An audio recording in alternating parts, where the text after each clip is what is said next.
جدا. انا بصوا قلت لكم هتستمتعوا والله العظيم بامانه يعني. بصوا بقى خلاص كده، ادي المكتبه التانية خلصنا منها. تمام، هتشوفوا هنا يا جماعه. بصوا يعني مش هتتخيلوا هتسمعوا. دي اول حاجه معانا، دي طياره سوري، يلا. نظاره طيار امريكي من الحرب العالميه التانية. تخيلوا انها لسه موجوده لحد دلوقتي، ومش موجوده غير هنا في المكان ده. قلت لكم هوريكم اعظم، يعني بصي اعظم حاجه تواريخ في الدنيا هي دي موجوده في المكان ده، بس مش هتلاقوها في مكان تاني على فكره. بص تخيلوا اللي هتسمعوه. علبه سجاير من الاربعينات يا جماعه، من الاربعينات. طبعا الناس اللي غاويه هتعرف يعني ايه علبه السجاير دي لسه موجوده لحد دلوقتي.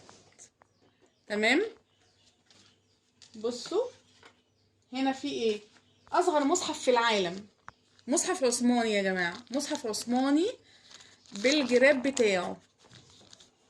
شايفين؟ انا هديكوا بس لمحه خفيفه. انا قلت هديكوا لمحه النهارده خفيفه، وكل يوم هنسمع عن كل حاجه موجوده هنا، قصه وحكايه، قصه وحكايه. مكنه الحلاقه دي يا جماعه من 1912، من 1912.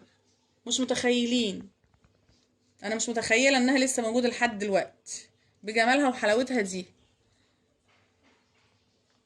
مش هتلاقوا الحاجات دي غير هنا على فكره. عايزه اقول لكم اسم المكان ده، بس خليه مفاجاه برضه هقوله لكم، عشان لو حد حب وعايز يجي يشوف الجمال ده برضه هنا. بس انا مش عايزه حد يجي الحقيقه، عشان انا افضل اقول لكم وتسمعوا مني انا بس، ما تسمعوش من حد تاني.